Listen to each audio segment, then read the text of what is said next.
Your sensors are correct. Do not adjust your heading. You've discovered the Omega Particle, streaming to the Alpha Quadrant and beyond.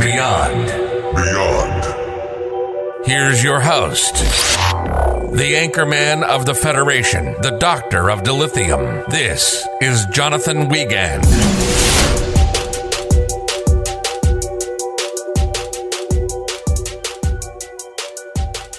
Welcome to the Omega Particle Podcast. I am your Doctor of Dilithium, and I prescribe 10 Ragnagenos stat. Seriously, how awesome would Klingon coffee be? Either way, I hope you've had a great couple of days off. This is July 4th weekend here in the United States, so hopefully you get some time off. But I am your anchorman of the Federation, the guiding beacon of Trek through these troubled times, and today we are reviewing Season 2, Episode 3 of Strange New Worlds, Tomorrow, and Tomorrow, and Tomorrow, or as I like to call, when am I going to mow the lawn? Tomorrow, and then maybe tomorrow. JK, I'm just kidding. I think the title actually could have used some more tomorrows in there, but that's just my personal opinion. And I mean, I guess if there is no tomorrow, you just got to seize the opportunities while you can. And come on, seriously, Luna, I would have to say your script writing has gotten better. So kudos to you. And for those of you who don't know, that's my intern, Luna. She writes all of these podcast episode scripts, so that's her. So thank you for that. And before we get into the review, I want to launch a runabout into the deep, dark kind of negativity that is around Prodigy and Paramount Plus, or as I like to call it, PP Plus. So this past week, Prodigy was canceled and almost immediately was removed from the PP Plus catalog, which then led to this massive raid on Blu-ray disc, and everybody was kind of trying to buy the physical copies as quickly as possible. And I feel like they dropped Prodigy so fast. It makes me think that PP Plus did it, and this is the only reason they did it, is for the tax break that came through it. So if you don't know, that apparently, and I didn't know this either, so don't feel bad, that you can write off a show and all of the production cost and all of the marketing, etc., for the show if you just write it off as a loss in your financial statements and you categorize it as a loss and you're done.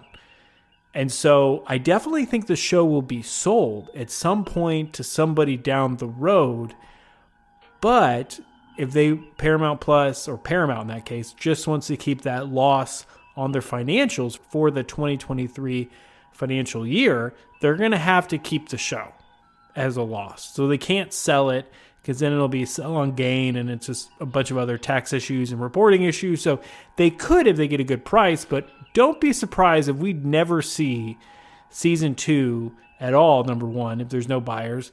And don't be surprised if we don't get to see Season 2 again, and it's on another streaming platform. So another big issue with these streaming sites is that they're pushing content to these freemium, I guess you could say. So it's free sites, but they actually have ads on there. So it's you don't pay anything, but you have to watch ads. So a lot of places are kind of just like Netflix and Paramount are just like shoveling movies and shows that aren't popular to these freemium sites so they can get some kind of revenue in.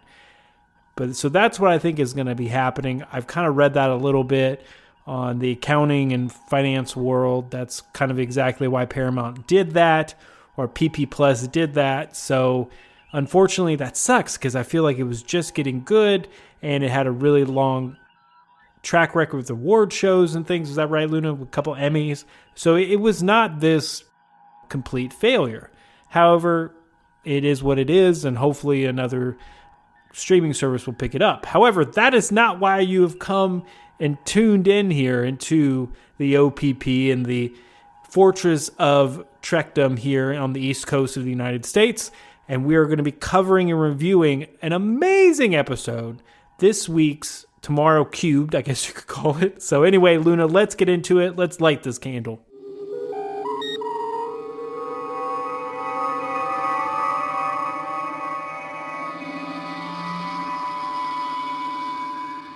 So if you're a big fan of Trek, you see this a lot. This is another episode where it's mostly singular character focused, and which is fine. And there's a lot of principal characters in Star Trek shows when they do this, especially in Strange New Worlds. And I think that's completely fine. But the problem is that, like, the golden age of Star Trek, you had like DS9 and TNG, you could do that because you had 20, 24 episodes in a season, so you kind of could stretch it out and build these characters up. But not when there's only 10 episodes a season. So Paramount, you got to fix it. Go to 20 plus episodes, and there you go. Then we have an in-depth characters as we want. Problem solved. Now, considering that, we had a prominent character on Strange New Worlds that bared the surname Noonien Sue, it was bound to happen, sometime in this show's series that we would actually tackle, the repercussions of being related to Leanne's most revered family member and the emotional distress by kind of living in Khan's shadow. Personally, I've been waiting for it ever since I heard her name when they released all the characters a couple years ago. I was like, oh, this is going to eventually come to a head. We're going to have this Khan shadow parent kind of thing over her character for the entire show. And it looks like it finally paid off, and we even see little Khan himself. And then that raised the whole, do you kill him? And it's the baby Hitler question that we had in philosophy class. Do you kill baby Hitler even though you know what he's going to do, or etc.? And also, one of the big things about this episode, take a very hard left. How much money can you make from hustling chess? Like, seriously. It looks like he did it like maybe 6 times, but he was able to rent out a penthouse hotel room and have all the food and everything taken care of, no problem. So I was just a little... That took me out of the episode. Probably my number one issue with the episode was like, seriously, what's up with this chess hustling, and maybe Vulcans can't jump high, like white man can't jump. That's an 80s comedy reference, so if you don't know. Getting back to the main point of the episode. So we've briefly caught glimpses of, this Khan issue over Leanne, and especially with her fury about learning that Una was genetically modified in the previous season, and it again surfaced in the recent trial. Another highlight of this episode is we see Paul Wesley return as James T. Kirk, and he portraying a version of the character that technically exists outside the show's main timeline, and I think Paul did a fine job as Kirk. And I mean, he has that slightly cocky attitude and charismatic appeal, and it really helps not to think about him as Kirk. Kind of takes me out of the show, and I instantly do a Shatner comparison, but we will cover the Kirk job that Wesley has done this episode and later on in this episode. So please check that out, and hold on if you want to have the Kirk analysis. But I just really think that the spotlight truly belongs to Christina Chong, and she delivered an amazing performance this week as Leanne, and definitely, like the Shrek comparison, am I going to do it every week? Who knows? Definitely delving into her intricately layered character. I mean, she embodies a multitude of emotions through the whole hour. You have anger, aloofness, stubbornness, fear, and this profound underlying loneliness. And she firmly believes that only a select few, a very few amount of people, are capable of perceiving her beyond her genetic components, beyond her last name. That they only can see the name, nobody else. And much less, and I will say this, the writing this week has been incredible.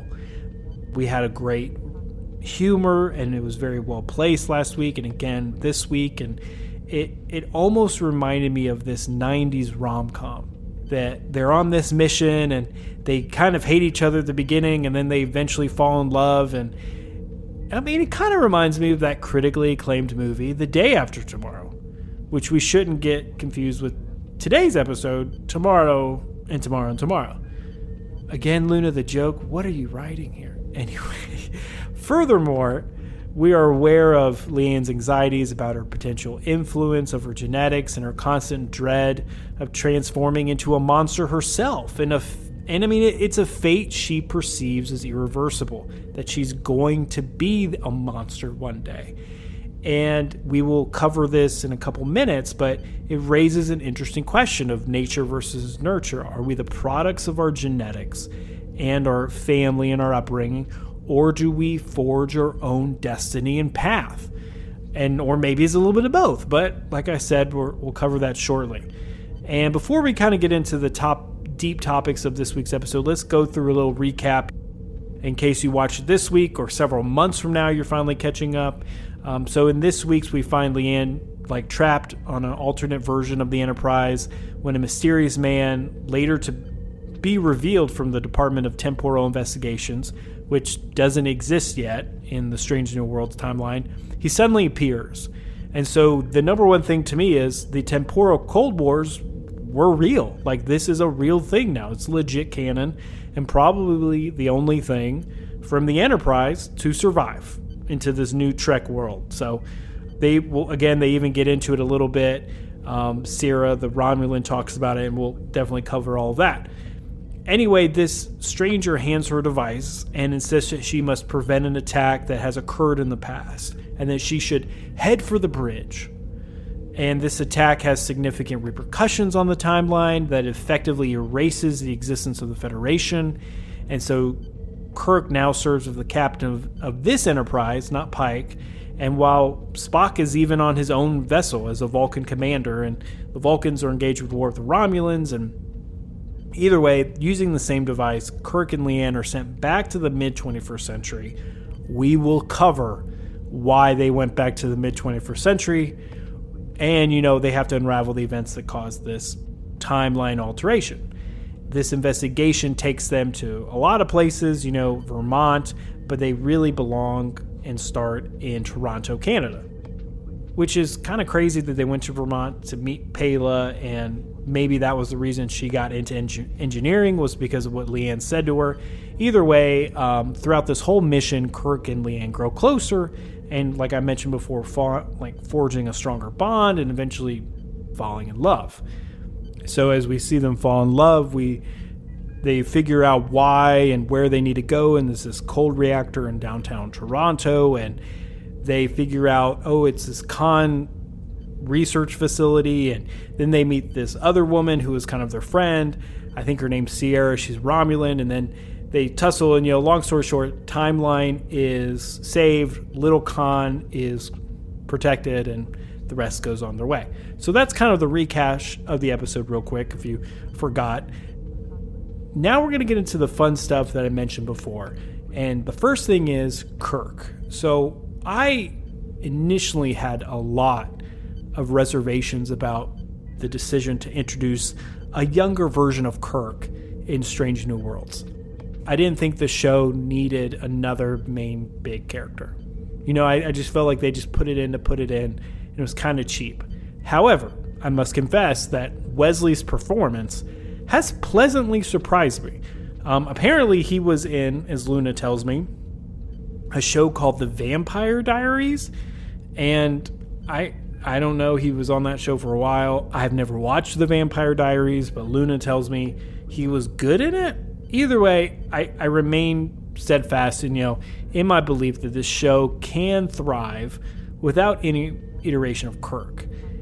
Hence, I have to say, it does feel almost miraculous that the 2 episodes he has appeared in have been some of the best in the series.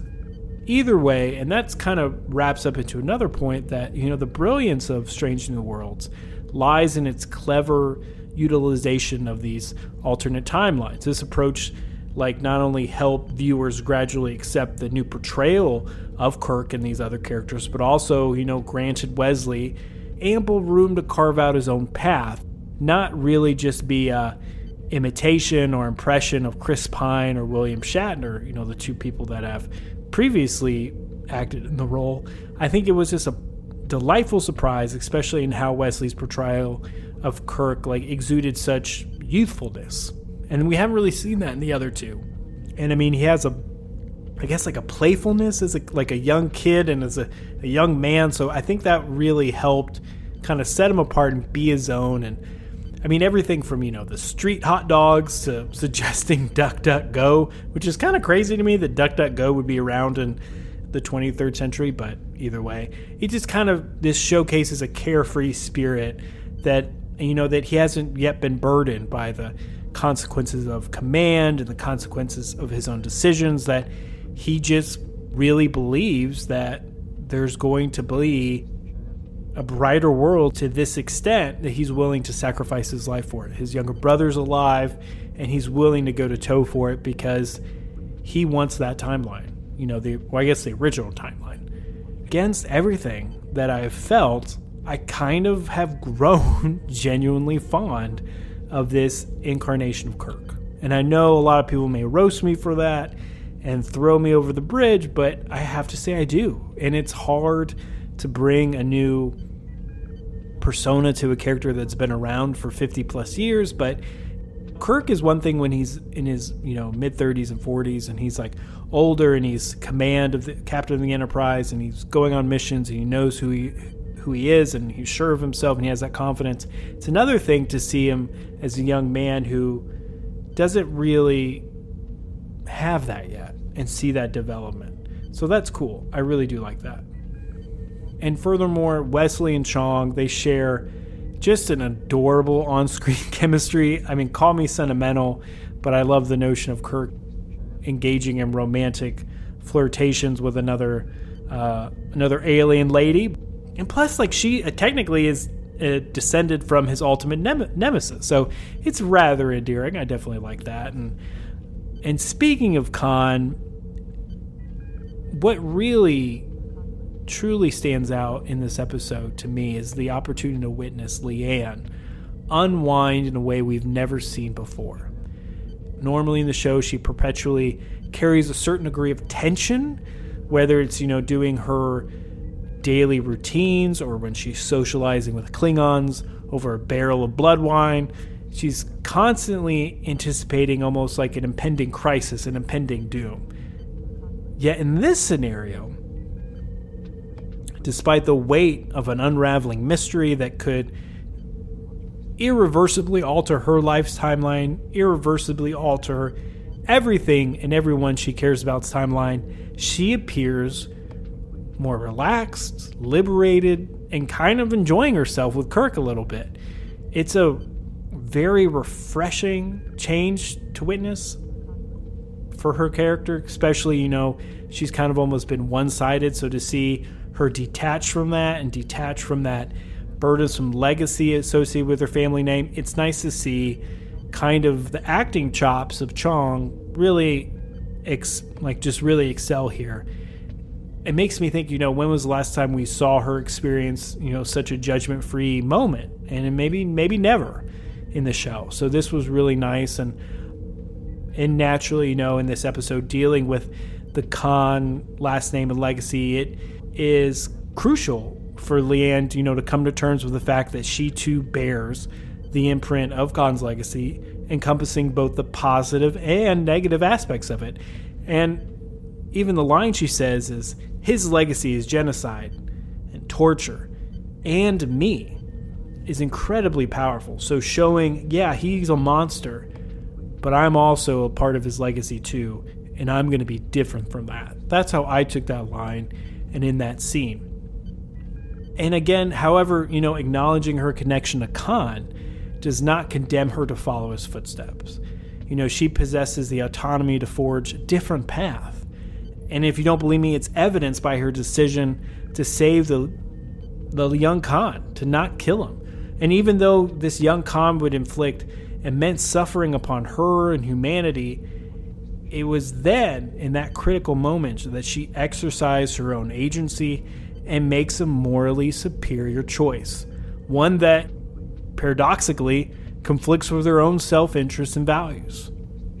After all, she takes a life to shield a mass murder. She takes down Sierra, the Romulan. It's a decision that diverges significantly from what Khan, that infamous ancestor, would have likely done in that similar situation. He would have put himself first and protected himself and his interests first.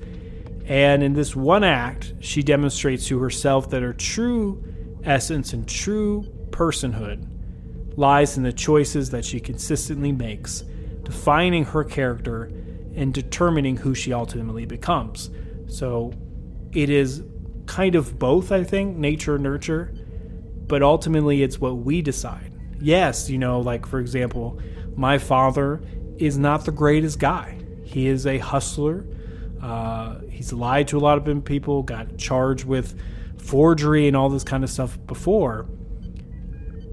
But that doesn't mean I am. So I don't have to pay for the sins of my father, so that I can be who I am by my decisions, by my actions, by my values, and by my character. So this is an uplifting message, especially for people like me who have a complicated family history. To be like, is it genes and genetics, or is it my own personal path that I have to forge? And I definitely believe it's the latter. And it's sometimes weird because there's some times I'll say things or do things that I significantly got from my father. And I'll say, okay, those things about me I can't help. So I have to accept those parts about me. Either way, I didn't mean to turn this into a therapy session, but as we move on, let's move on, keep the ball rolling here. About the time travel in this episode was really well done too. So we've covered Kirk, we've covered Leanne and Khan, and the nature versus nurture argument, and now let's get into a little bit of the time travel.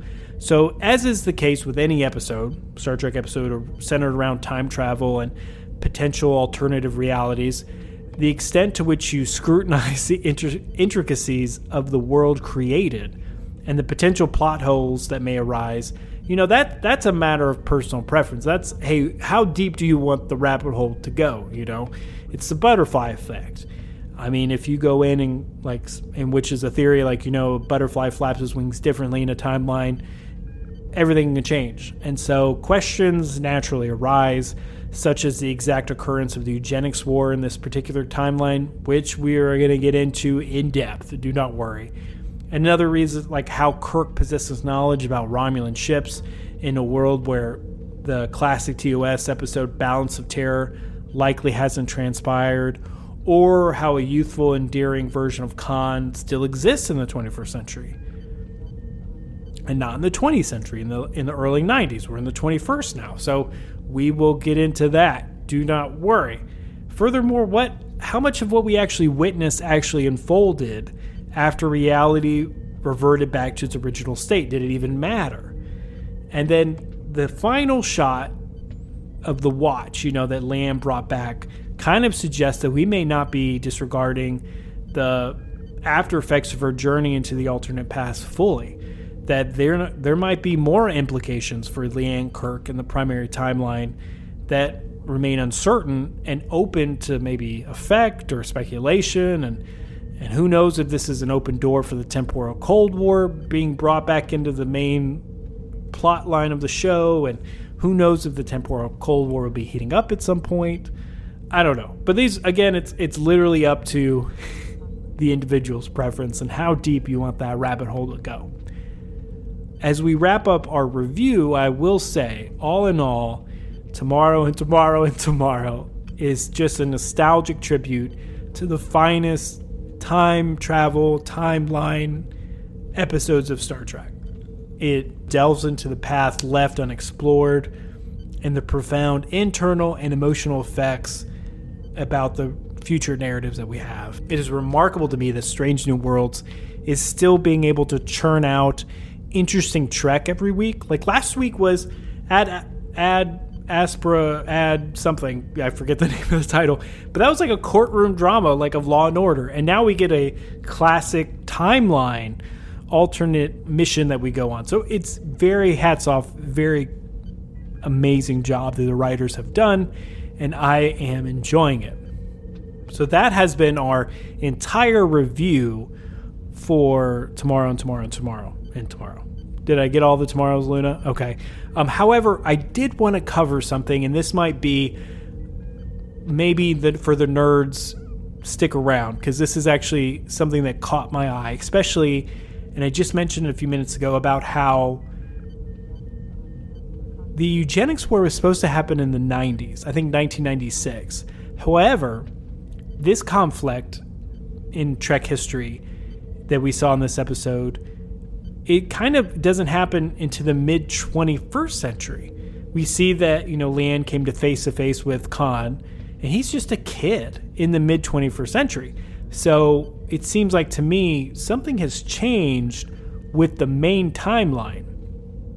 And like I mentioned before, Sierra, she's a time-traveling Romulan agent who was trying to eliminate Earth as a potential rival, to the Empire and take down the Federation. She planned to have Leanne assist in her getting in the biological lab that they were holding Khan in to kill him, and thus preventing the eugenics wars from happening, and therefore cutting the chain of events, that would lead to World War III, which would then lead to first contact with the Vulcans, and then would lead to, the beginning of this quote-unquote Age of Enlightenment, Part 2, that we would have on Earth that would establish the United Federation of Planets, which the main rival of the Romulan Star Empire. So something they didn't want. And during her villain monologue, Sarah explained the timeline discrepancies. Okay, and we have a clip of that. Luna, let's roll that clip.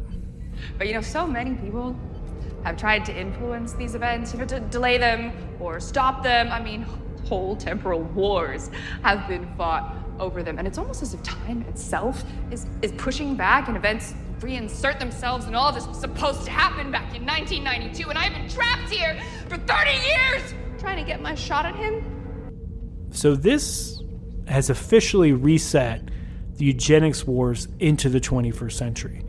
And Sierra offers an in-canon explanation why they didn't happen in the 1990s, referencing the temporal Cold War, from Enterprise, and asserting the timeline has changed, but pivotal events like the eugenics wars will still, quote-unquote, reinsert themselves. Very interesting and brilliant writing to me. So now, and there's a reason why they wanted to make this correction.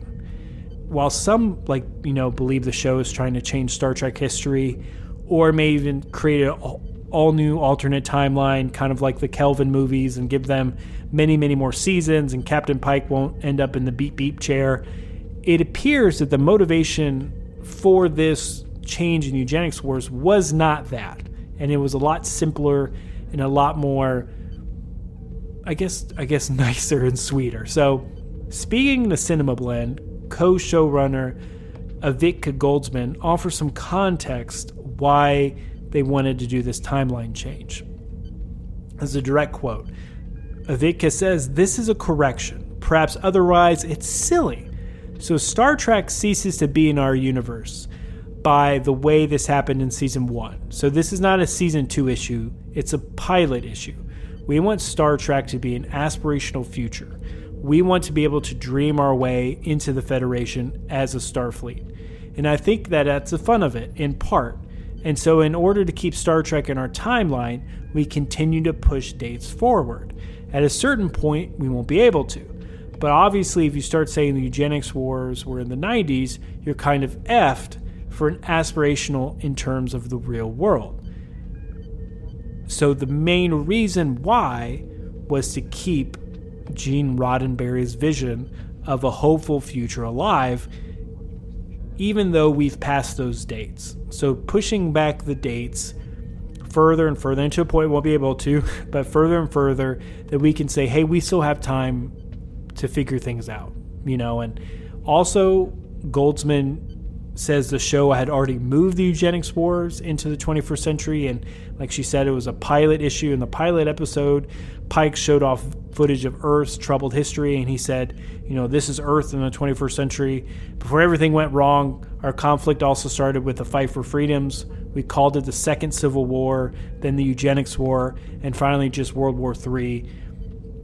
And that, if you remember from the very first episode, the pilot episode, that was very controversial because it said, we're going to have a second civil war here in the United States, and it's very politically charged and tenuous, and a lot of people didn't like that. So she is right. Goldsman's right. We have had this from the pilot episode that they have changed the timeline. So this isn't anything new. And if you're so mad about shows messing with the timeline, well, let me offer this to you.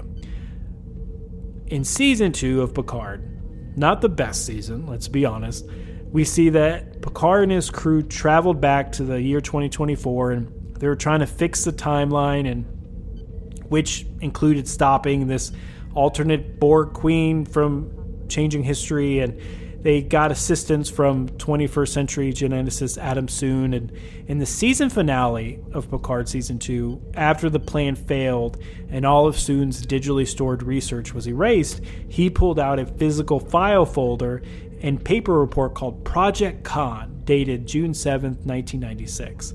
It wasn't made clear if the project was active at the time or if Soon was considering reactivating it, but the implication was that he would turn his attention to it next, and this would lead, to the rise of Khan, Noonien and Sue and the eugenics war in the 21st century.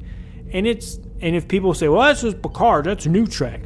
It's not just the new shows. So in 1996, Star Trek Voyager traveled back to contemporary Los Angeles for the 2-part episode Future's End, and there was no evidence of any eugenics wars or aftermath to be seen. It just looked like Sarah Silverman driving around a VW Bug in 1996 LA. So there was no kind of aftermath and this awful, a fourth of the world's population killed kind of thing. So again, they're not always sticklers for the timeline, but what do you all think? Do you think this correction, to keep Star Trek in our real world timeline is appropriate? Keeping this, the eugenics wars and the subsequent Age of Enlightenment in our future, keeps the show relevant? Do you think that? Is it consistent with real world history? I don't know. I feel like this is a dangerous game, and I know the motivation behind it kind of goes, like I mentioned before, goes back to Gene Roddenberry, who envisioned the show and the franchise as depicting a hopeful view of humanity's future. I think this is a stupid approach, blatantly and obvious. I just don't think it matters. The show, that whole thing about a hopeful future, humanity's future, is a thing we can strive for. It's not a actual literal thing. We're not going to be like, oh, I guess the eugenics war was in 1996, so that means we're screwed as a society. No, that just means, eventually we can be better. We don't have to have actual specifics. We're adults. We're not nerds sitting in our mom's basement. We have the ability to reason and logic and say, hey, this is what we shoot for. I personally feel this is just something they just want to do to mess with the timeline, and might kind of try to fit in other things, maybe their own way that, Pike somehow gets out of the beep beep chair. So that's what I think. I think maybe they're trying to rework it so Anson Mount can stay in Strange New Worlds a little bit longer, just depending on how successful the show is. So let me know what you all think. I'd love to hear it. I know I'm not the only one with a strong opinion on this, I bet. Do we always have to push it back? Eventually we're going to run right into each other. What happens in the 23rd century? If Star Trek's going for another 200 years, are we just going to rewrite Trek? Okay, either way.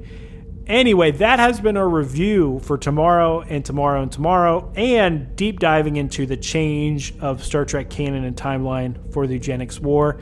Luna, let's wrap it up.